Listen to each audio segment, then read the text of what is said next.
안녕하세요. 오늘도 사연 살롱을 찾아주셔서 감사합니다. 노원구에 사는 40대 여성이에요. 얼마 전 제 남동생이 결혼을 했어요. 저와는 나이 차이가 10살이나 나서 남매지간이라기보다는 이모와 조카처럼 보는 사람이 더 많았어요. 맞벌이를 하셨던 부모님 대신 제가 기저귀도 갈아주고 업어 키우다 보니 제게는 자식 같은 동생이기도 해요. 그런 동생이 결혼을 한다니 대견하면서 한편으론 마음이 울컥했어요. 그런데 제가 이러는 데는 이유가 있어요. 제 동생은 어린 시절 다른 아이들보다 발달이 더딘 편이었거든요. 말도 늦고 체격도 왜소해서 툭하면 동네 아이들한테 맞고 자랐죠. 그래서 저는 밥을 먹다가도 밖에서 동생 울음소리가 들리면 밥숟가락을 집어 던지고 달려나가 동생을 울린 아이들을 혼내주곤 했어요. 그렇게 엄마 같은 누나로 살다 보니 자연스레 동생도 저를 잘 따랐어요. 제 동생은 남들과 달리 기억력이 좋고 수 계산이 상당히 빨랐어요. 그래서 한때는 동생이 아인슈타인 같은 천재가 아닐까 하는 생각도 했었죠. 실제로 동생은 초등학생 시절에 수학 영재 판정을 받기도 했어요. 그래서 대학에서 운영하는 영재스쿨에 다녔는데 그게 비극의 시작이 되었죠. 혼자 탐구하며 즐기는 공부를 하다가 주변 친구들과 비교당하며 억지로 공부하다 보니 학업 스트레스가 상당했던 모양이에요. 다들 영재 소리 듣는 애들 사이에서 경쟁하려니 얼마나 힘들었겠어요. 그래서 결국 얼마 버티지 못하고 일반 초등학교로 돌아오게 되었죠. 어린 나이에 실패를 경험한 탓인지 동생은 그 후 말수도 줄고 혼자 방에서 컴퓨터와 보내는 시간이 많아졌어요. 부모님은 그런 동생을 닥달하기보다는 옆에서 조용히 지켜보며 동생이 스스로 일어설 때까지 기다려주셨죠. 저 역시 그럴 수밖에 없었고요. 다행히 학년이 올라갈수록 동생은 예전처럼 활기를 찾아갔고 지금은 제 밥벌이도 하며 가정도 이루고 살고 있으니 다행이 아닐 수 없어요. 다만 고등학교를 졸업하고는 스스로 대입을 포기했다는 게 아쉽긴 해요. 그런데 바로 이 점이 저희 시어머니한텐 저희 친정을 얕잡아보는 이유가 된 거죠. 성적이 되면 대학을 안 갔겠니? 보나마나 떨어질 것 같으니까 지가 미리 선수 친 거지. 꼭 공부 못하는 애들이 그러더라. 지는 머린 좋은데 하기 싫어서 공부를 안 했을 뿐이라고. 따지고 보면 그게 다 니네 부모 탓이야. 특히 니네 친정 엄마. 애들 머리는 엄마 머리 닮는다잖니. 우리 성훈이랑 성미 봐라. 걔들이 얼마나 똑똑하니? 그거 다 내 머리 닮아 그런 거야. 성훈이 그놈이 내 말 안 듣고 미대를 가는 바람에 내 계획이 수포로 돌아갔지만 그래도 걔가 머리 하나는 정말 좋았다. 어릴 땐 지 동생보다 훨씬 똑똑했어. 동네에서 신동소리 듣던 애라니까. 아휴, 내가 그놈 의사 만들려고 들인 돈이 얼만데 그 생각하니까 혈압이 다 오르네. 이건 저희 시어머니 단골 레퍼토리예요. 매번 제 동생 대학 못 갔다고 트집 잡고 흉보다가 당신 자식들 자랑에 당신 자랑, 그러다 뒷목 잡고 마무리를 하시죠. 지금은 평범한 할머니일 뿐이지만 사실 저희 시어머니는 과거가 꽤나 화려했어요. 호환 마마보다 더 무섭다는 바로 그 강남 엄마 치맛바람으로요. 제 남편은 강북에서 자란 저와는 달리 강남에서 나고 자란 강남 토박이로 흔히 말하는 강남 파라군 출신이에요. 어린 시절 동네 뒷동산에서 풀꽃 반지 만들고 놀던 저와는 반대로 초등학교에 들어가기 전부터 본격적으로 영어 공부를 시작했던 사람이죠. 중학교에 들어가서야 알파벳을 뗐던 저는 남편한테 그 이야기를 듣고 엄청 놀랐더랬어요. 그뿐인 줄 아세요? 초등학교 1학년 때부터 집에 가정교사를 두고 전과목 과외를 했다고 하더라고요.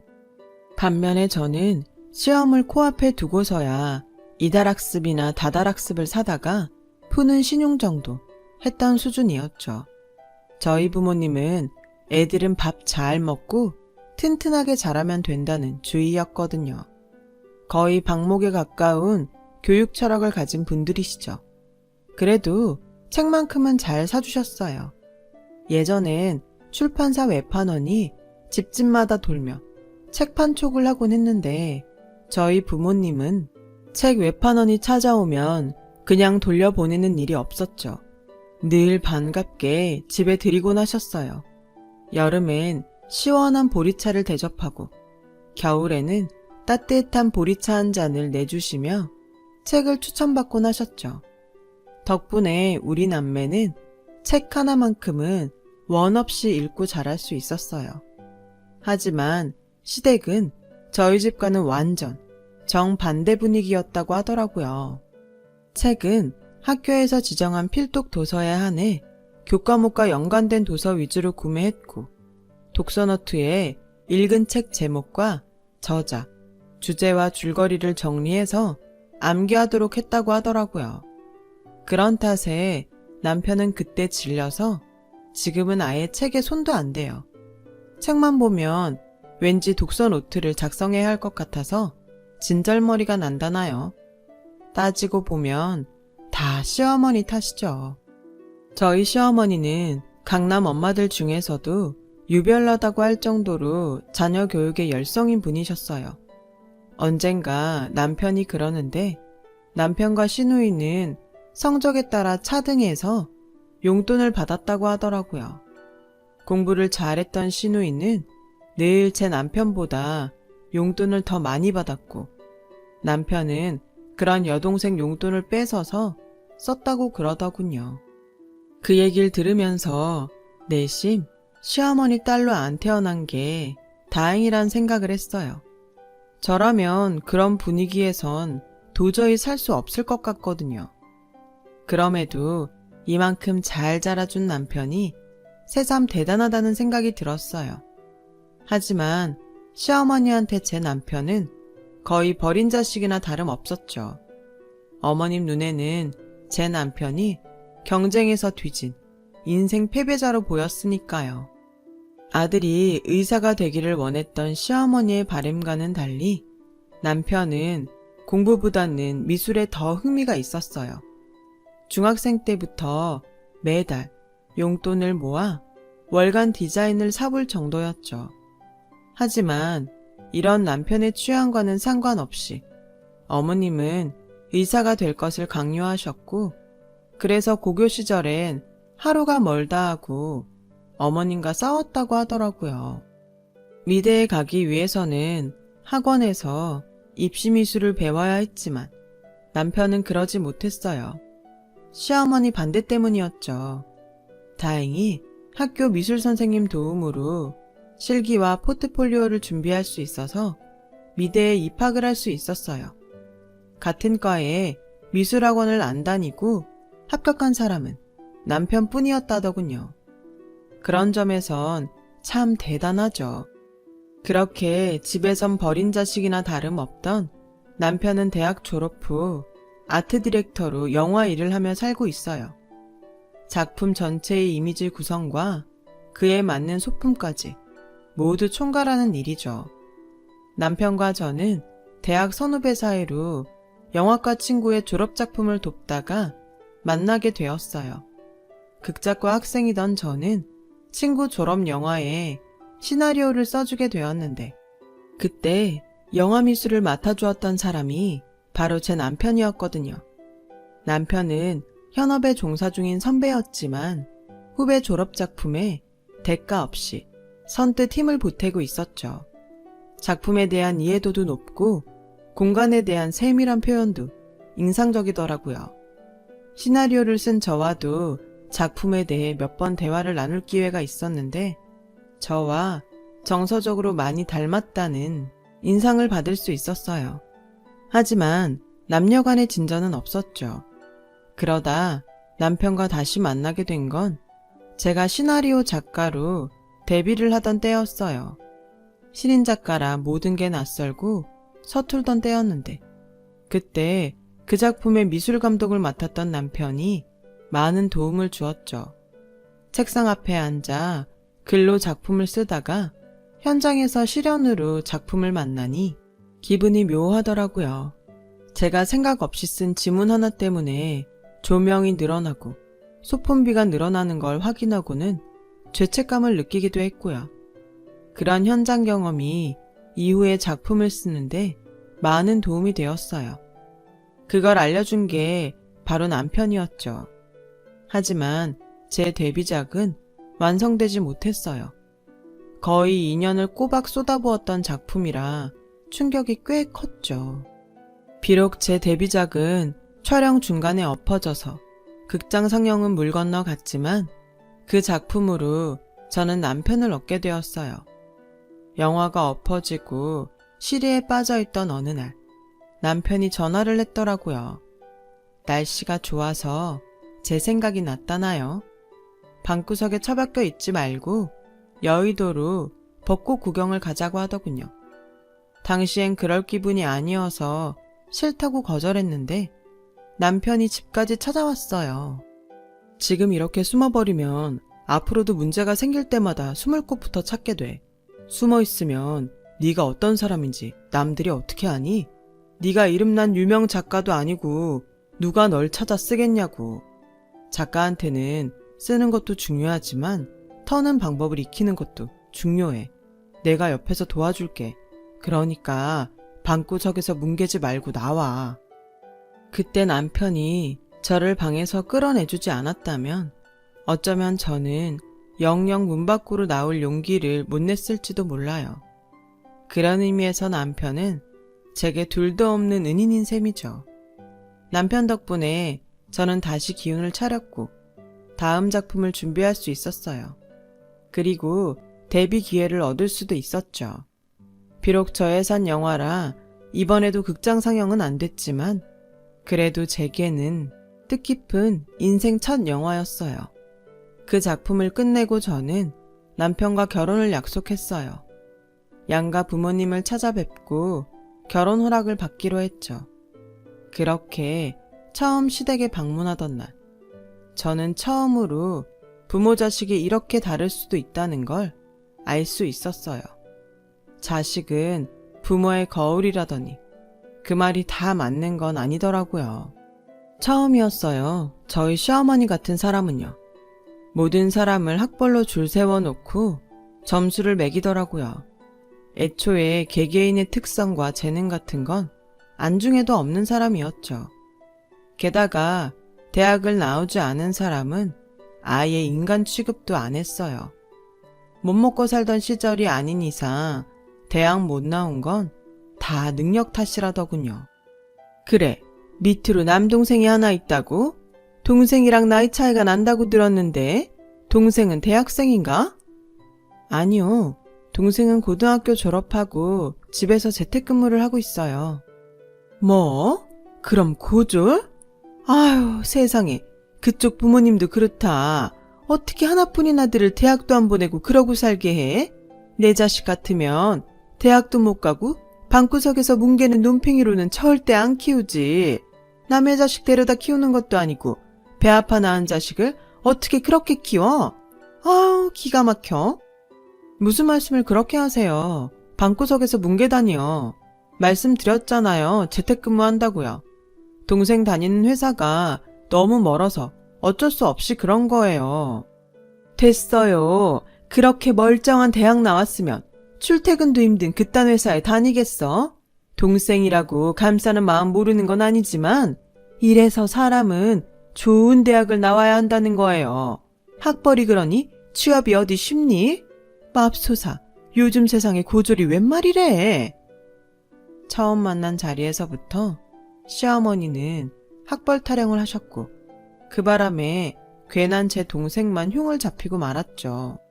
어머님은 떨떠름한 표정으로 마지못해 결혼 승낙을 하셨어요. 그렇게 예비 시댁을 나서는데 눈물이 핑 돌더군요. 마치 내 가족을 팔아 결혼 구걸을 하고 나온 기분이 들었거든요. 서러운 마음에 이따위 결혼 다 때려치우고 싶다는 생각까지 들었어요. 그런 제 마음을 알았는지 남편은 미안해서 저랑 눈도 못 마주치더라고요. 미안해. 우리 엄마가 좀 그렇지. 나한테는 늘 그래 왔던 거지만 그래도 자영이 너한테까지 그러실 줄은 몰랐는데 정말 미안하다. 너 볼 면목이 없네. 고개를 푹 숙이고 사과하는 남편을 보니 이 남자가 지금까지 어떻게 살아왔을지 안 봐도 비디오였어요. 됐어. 내가 어머님이랑 결혼하는 것도 아니고 같이 살 것도 아닌데 뭐. 대신 내가 참다 못 참고 혹시라도 어머님 흉을 보더라도 자기가 이해해줘. 그렇게라도 안 하면 정말 못 살 것 같으니까. 알았지? 남편은 말없이 고개를 끄덕였어요. 하지만 그 후로도 어머님의 막말은 계속됐고 그럴 때마다 저는 몇 번이나 마음을 다잡아가며 남편 하나 보고 결혼식장까지 들어갔어요. 그렇게 저희 결혼 생활이 시작됐죠. 일부러 시댁과 먼 곳에 신혼집을 얻은 터라 시어머니와 마주칠 일은 거의 없었어요. 하지만 떨어져 살아도 시어머니 때문에 기분이 상하는 건 마찬가지더라고요. 당시 저는 첫애를 임신 중이었는데 어머님이 시도 때도 없이 전화해서 미국에 사는 시누이랑 저를 그렇게 비교를 하시는 거예요. 태어나지도 않은 애까지 들먹이면서요. 우리 데이빗은 2살밖에 안 된 애가 어찌나 영특한지 벌써 3개 국어를 한다더라. 언어는 조기 교육이 중요하다잖니? 그래서 집에서도 한국어, 영어, 스페인어를 섞어서 사용한다더라고. 어머님, 너무 어린애한테 여러 가지 언어를 사용하면 오히려 안 좋대요. 애가 혼란스러울 수 있으니까요. 일단 모국어부터 익힌 다음에. 그러자 어머님은 제 말을 끊으며 소리를 치셨어요. 니깎게 뭘 한다고 잘난 척이야. 네가 애 교육에 대해 뭘 알아? 애들 교육은 내가 박사야 박사. 아무것도 모르는 게 건방지겠으리. 그렇게 잘났으면 네 동생 대학이나 보내지 그랬냐? 그 주제에 어디서 잘난 척이야?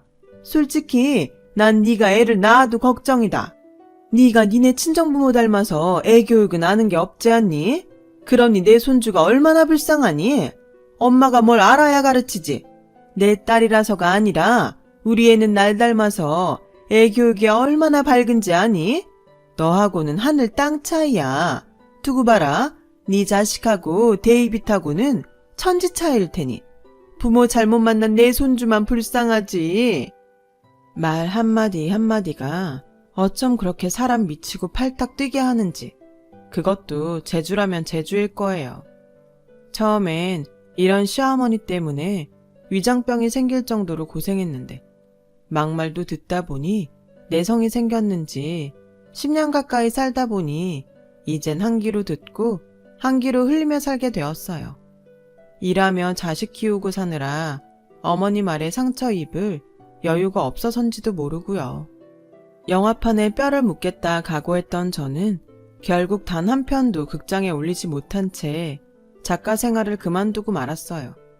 아이 키우며 살림을 하다 보니 전처럼 작업에 올인하기도 힘들었거든요. 무엇보다 들이는 시간과 노력에 비해 그 대가가 비참할 정도로 형편없어서요. 아이가 어린이집에 들어가고부터는 논술학원에서 강사 생활을 하고 있어요. 제가 늦게 끝나는 날에는 친정 식구들이 저 대신 딸아이를 돌봐주기도 하고요.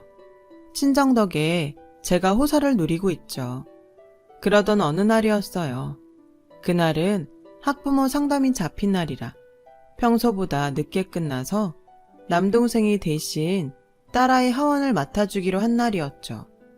그런데 하필 그때 어머님한테 전화가 온 거예요. 네? 지금 저희 집에 오신다고요? 아가씨도요?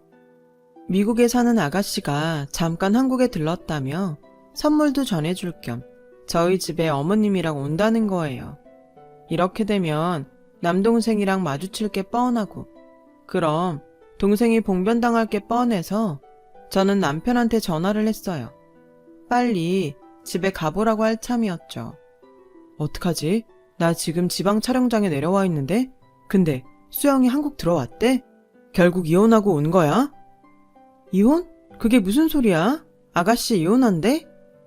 듣자 하니 신우이의 강압적인 교육 방식 때문에 부부간에 마찰이 있었나 봐요. 안 그래도 요즘 아주버님 병원이 전보다 잘 안 돼서 힘든 상황인데 신우이는 아랑곳 않고 교육비로 엄청나게 돈을 써대니 다툼이 잦았던 모양이에요. 게다가 아들애마저 강압적으로 아이비리그에 갈 것을 강요하며 엄청난 사교육을 시키는 엄마 때문에 스트레스를 받아서 부부간의 불화는 돌아올 수 없는 강을 건너고 만 거였죠. 암튼 저는 학부모 상담이 끝나자마자 바로 집으로 달려갔어요. 그런데 현관문을 연 순간 올 것이 왔다는 걸 알게 되었죠. 글쎄, 현관까지 쩌렁쩌렁하게 시어머니 목소리가 들리지 뭐예요. 사돈총각, 아직도 그러고 살아요? 아니, 사지육십 멀쩡한 사람이 왜 방구석에서 인생을 낭비하나? 지금이라도 공부해서 대학 갈 생각은 없어요? 엄마, 지금 공부한다고 그게 가능해? 나도 다시 수능 보라면 자신 없는데 사돈총각이 무슨 수로 시험을 봐. 능력에 넘치는 걸 강요하는 것도 일종의 학대고 고문이야. 포기할 건 포기하고 살아야지. 안 그래요, 사돈총각? 그건 네 말이 맞는데 젊은 사람이 저러고 사는 게 보기 짠해서 혹시나 해서 말해본 거야. 내 자식 자랑 같아 말하기 그렇지만 우리 애는 이름 있는 여대 졸업하고 유학 가서 돈 잘 버는 의사 남편 만나 현재 떵떵거리고 잘 산다오. 세상에 어디 공짜가 있나? 투자를 해야 걷어들이는 법이지. 내가 얘 잘할 때 서울에서 유명하다는 강사는 다 붙여서 공부시켰어요. 애들 한 달 과외비만 해도 대기업 임원들 월급보다 더 나갔으니까. 그렇게 투자를 했으니 지금 내 딸이 이렇게 행복하게 사는 거 아니겠어요? 되게 누나도 봐도 그래요. 대학 나와도 학교가 시원찮으니까 지 전공도 아닌 엄한 일하며 살잖아요. 대학 나온 사람도 저런데 하물며 대학도 못 나온 사돈총각은 오죽하겠어? 이제 나이도 먹을 만큼 먹었는데 그러고 살아서 결혼이나 하겠냐고. 누가 사돈총각 같은 사람한테 딸을 선뜻 내주겠어요? 나 같아도 어림없는 일이지. 아주 모녀가 꼴값을 떨고 있더라고요. 저는 그 길로 달려들어가 소리쳤어요. 어머님, 지금 뭐 하시는 거예요? 내 동생이 뭐가 어때서요? 그깟 대학이요? 그거 안 나와도 제 동생 남들 부러워하는 회사에서 대우받으면서 일해요. 그리고 어머님이 걱정 안 해주셔도 어머님이 그렇게 좋아하는 의사랑 곧 결혼한다고요. 그러니까 엄한 사람 잡고 말도 안 되는 어머님 논리 펼치지 마세요. 어머님 그럴 때마다 속물 같아요. 어머, 언니 무슨 말을 그렇게 해요? 우리 엄마가 속물이요? 언니 혹시 우리 집에 자격지심 느껴요? 말이 났으니 말인데 언니네 집이랑 우리 집이랑 재력도 그렇고 학벌 차이도 많이 나잖아요. 말해봐요. 그런 거예요? 언니, 그런 거라면 일찌감치 포기해요. 다시 태어나지 않는 이상 환경을 어떻게 바꿔? 학벌도 그렇고. 30이 다 된 언니 동생한테 지금부터 공부해서 명문대 가라면 그게 가능한 일이겠어요? 천지가 개벽을 해도 안 될 일이지. 그러니까 일찌감치 마음 접어요. 아주 모녀가 한치의 오차도 없이 똑같더라고요. 그래서 오늘이야말로 두 모녀 콧대를 납작하게 만들어주겠다 작심하고 반격에 나섰어요. 글쎄요, 되고 안 되고는 아가씨가 판단할 일은 아니죠. 세상에는 못해서 포기하는 일도 있고 필요가 없어서 애초에 시도를 안 하는 일도 있어요. 제 동생한테 대학은 필요가 없어서 시도를 안 한 일이에요. 제 동생이요, 고3 때 모의고사 보면 전국 1% 밖으로 나간 적 없어요. 그런데도 왜 대학에 안 갔냐? 제 동생이 엄청난 회사에 프로그래머로 취직을 했거든요. 어머님이 그렇게 무시하는 고졸이지만 명문대 나온 사람들도 들어가기 힘든 그런 회사에 다니고 있다고요. 저는 모녀 앞에 동생 명함을 내밀었어요. 마 땡땡땡 소프트라는 회사 명이 선명하게 찍힌 명함이었죠. 명함을 보자 신우이 눈이 커지더군요. 어머님은 별 반응이 없었지만요. 어머님은 잘 모르시겠지만 이 회사 동종업계 세계 1위 회사예요. 본사는 미국에 있고요. 언젠간 제가 말씀드렸죠? 동생이 요즘 재택근무한다고. 이제 뭐 좀 아시겠어요? 학벌로 사람 줄 세우는 어머님한텐 안타까운 얘기지만 하버드 나온 어머님 의사 사위보다 제 동생 연봉이 2배 이상 높아요. 능력은 학벌로 결정되는 게 아니거든요.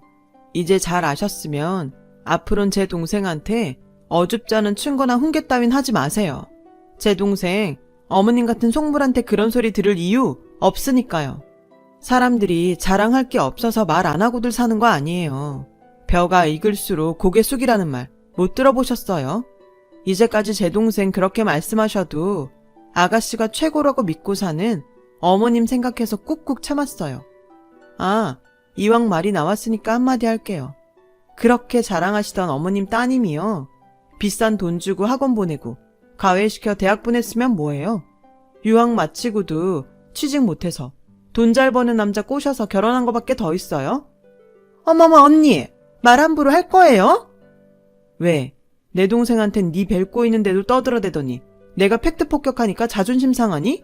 그러게 진작 말 좀 가려가며 했어야지. 어머님, 따님한테 돈 쳐들여 공부시키고 제대로 본전은 뽑으셨냐고요. 아, 잘난 사위 얻었으니 퉁치려는 거예요? 근데 어쩌죠 어머님? 그 잘난 사위가 어머님 딸이 무능하고 무식해서 못 살겠대요. 10원 한 장 못 버는 주제에 벌어다주는 돈 재테크는커녕 쓸 줄만 아는 데다 무식하게 애한테 가외 셔틀 돌려서 애한테 스트레스만 준다고요. 그래서 이혼하자고 한다네요. 아니, 벌써 하고 왔나? 오죽하면 아들이 지 엄마랑은 죽어도 못 산다고 울고불고 해서 양육권도 뺏길 판이라던데 어떻게 그건 해결하고 온 거예요? 근데요 어머님, 이 패턴이 어디서 본 것 같지 않으세요? 딱 25년 전 어머님 상황 아닌가요? 어머님 그때 아버님이랑 이혼하시고 제 남편이랑도 대학 진학 문제로 틀어지셨잖아요. 어머님 따님이 누굴 닮은 걸까요? 딸마저 이혼녀 만들고 아들과 등지고 살게 됐는데 기분이 어떠세요? 이제 좀 만족하세요? 어머님의 삐뚤어진 교육관이 만든 이 비극이 마음에 드시냐고요. 저희 부부는 그렇게 안 살 거예요. 그러니까 앞으로는 제 자식 교육에 참견할 생각 마시고요. 더 이상 제 동생 학벌 가지고 트집 잡지 마시고요. 이혼한 딸내미랑 두 손 꼭 잡고 지난 날을 반성하며 사세요. 저는 수년간 가슴에 쌓아왔던 응어리를 한순간에 쏟아 부었어요. 얼마나 힘을 주고 말했는지 손끝이 찌릿할 정도였어요. 그제야 숨 좀 쉴 수 있겠더라고요. 하지만 어머님은 상황이 달랐어요. 자신이 그렇게 무시하던 제 동생이 잘난 사위보다 연봉이 높다는 것도 그렇고 무엇보다 애지중지 키운 딸이 이혼을 당하게 됐다는 청천벽력 같은 소식 때문이었죠. 결국 어머님은 아무 말도 못한 채 어리나간 표정으로 신우의 손을 잡고 저희 집을 나가셨어요. 얼마 뒤 남편한테 들으니 신우이는 한국으로 오기 전 이혼을 했더라고요. 아들이 엄마랑은 살기 싫다고 해서 양육권도 포기하고 왔다고 하고요. 치맛바람 날리며 자식 교육에 올인했던 강남 엄마의 최후는 이렇게 새드엔딩을 끝으로 막을 내렸어요. 자식 잘 되길 바라지 않는 부모가 세상에 어디 있겠어요. 하지만 무엇이 진정 내 자식을 위한 건지는 잘 생각해 봐야 할 것 같아요. 저는 제 자식이 행복하면 됐습니다. 인생이 행복한 사람으로 키우고 싶어요. 지금까지 제 사연을 들어주셔서 감사드려요. 행복한 삶 살아가셨으면 좋겠습니다. 여러분, 사연 댓글에 응원과 현명한 조언 부탁드려요. 좋아요와 구독은 저에게 큰 힘이 됩니다. 오늘도 좋은 일 가득하세요.